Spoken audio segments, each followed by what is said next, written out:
I'll accept it because I know it'll make the other side crazy and I'll get it for free. But that's just I would describe that as an orange thing. The things he does to infuriate people, and they're not necessarily bad. They're just kind of, I don't know. They're just entertaining, I guess. So do you think Trump's relationship with Netanyahu is teetering? I mean, I think there's a political calculation being made that Netanyahu is on thin ice. And I don't think you want to appear to be overly loyal to a guy whose time is almost up. So he probably has made a calculation that being Team Netanyahu isn't a winning strategy going forward. But because I know that they are all part of this Chabad Lubavitch group, it is also entirely possible that it is theater, that it is just, Trump being Trump, saying some disrespectful things towards Netanyahu. I personally wouldn't hitch my wagon to Benjamin Netanyahu at this period of time because inside his own government, they despise him and they're trying to get rid of him. So it may be nothing more than just a calculation on Trump's part. There's a lot of WWF braggadocio going on. Yeah. So Agent Orange, generations are being wiped out in Mexico. Is that part of the plan or just convenient to the New World Order? Wiped out? How? Or how are we talking wiped out? Agent Orange, you want to expand on that? Genetically modified foods in that way? Or are we talking about cartels? Or I'm not sure. I think Agent Orange, I naturally went to the violence in Mexico that revolves around the war on drugs and the cartel. And isn't that where most of the violence? I mean, that's when I think of violence in Mexico. That's what I think of. I think it's a stain on humanity, of course. Well, isn't that all endless Orwellian war that needs constant arms supplied to it, and it's just one big money go around with the CIA? Yeah, I mean it's our Central Intelligence Agency still involved in the drug trade, as they've always been. And if there's violence in Mexico, it's because the CIA wants there to be violence in Mexico. Yeah, they need to stay in business. Yeah. So we've got about 5 minutes left with Charlie Robinson, folks. Please get your final questions in. Ask Charlie anything. And Tink would like to know, where does the computer-generated allocation numbers printed on the pieces of worthless paper you keep in your wallet and call money come from? They're loaned into existence every time you borrow money from the bank. And we're on a fractional reserve system, which means that you can print 9 times more money than there is actual money. So we are in a Ponzi scheme by definition. The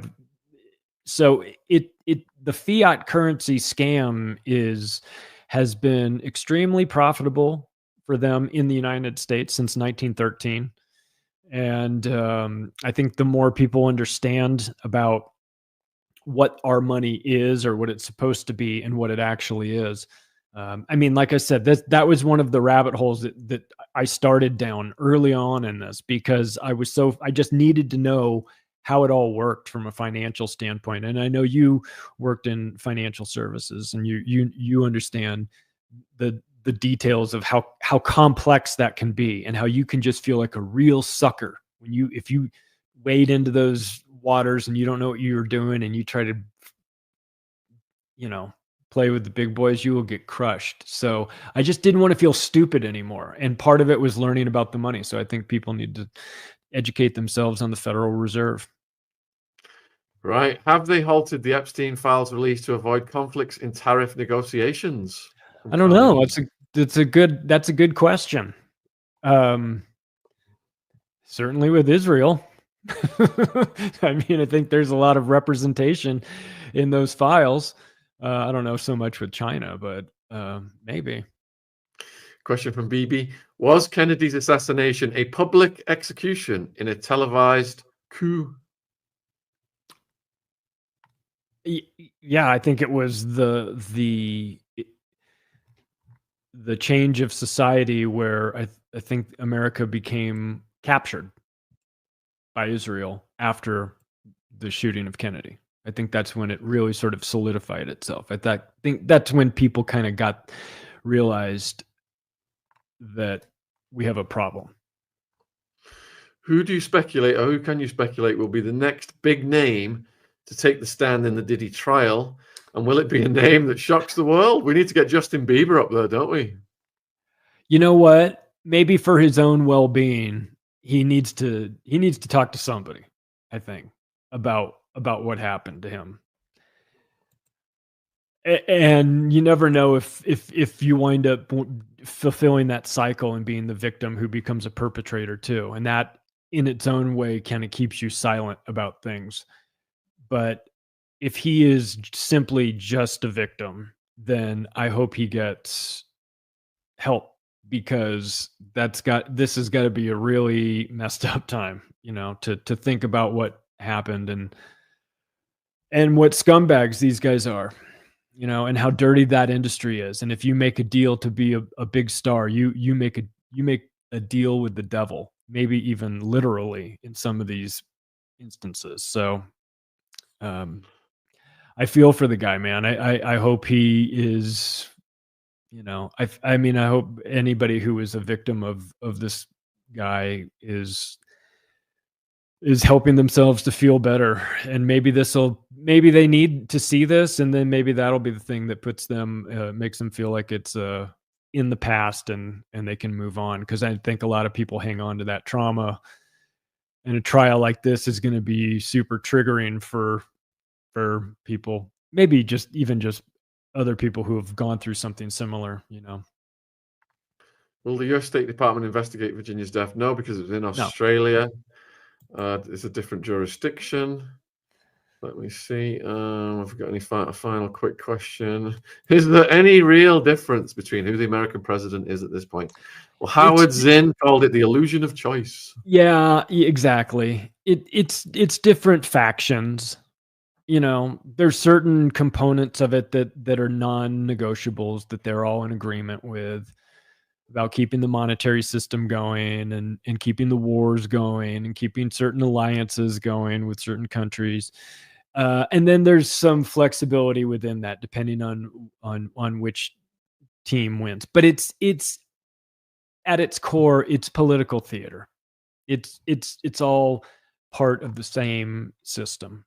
And it is, and for Trump to be in the World Wrestling Federation Hall of Fame, I think is just the perfect encapsulation of it all, because he is a guy playing a role. And it's the most fascinating show on television, though, I'll tell you that. Certainly is. And if you want to learn more about Charlie's important work, I'm going to put the link, his book's link, Octopus of Global Control, in the live chat. All of his links are in the description box. If you've got any more questions for him, maybe take them over to his X. And hopefully we'll get you back soon. Is there anything you'd like to say in conclusion to the viewers, my friend? No, it's good to see you. Good to see you again. Oh, you too, man. All right. I will let you go and close the show. Take care. Right. Take care. Cheers. All right. Bye-bye. What a phenomenal guest, folks. So if you are watching, when this ends, it will take you over to our trailer for the Juliet Bryant podcast coming next week. And she's just announced that she's going to come on and do a live Q&A after the podcast. And she's going to show some photos that have never been shown before. And she was transported around the world by Epstein with Clinton, Kevin Spacey. It is a fascinating tale, and it's about 90 minutes long, the interview, and it's one of her best ones. We have got, coming up, we have got Kevin Annette Part 4 back on Saturday night. We have got Kirby Summers coming on at 9 a.m. tomorrow morning. It's a pre-record that I did today about whether the FBI is going to release the Prince Andrew video with Virginia. We've got Gloria Masters back. This is on the 19th, talking about the global networks and Cult 764. We've got 2 survivors coming on.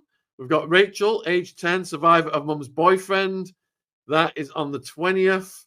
And then the 24th, childhood SA survivor Seth is coming on. So tons more content lined up, folks.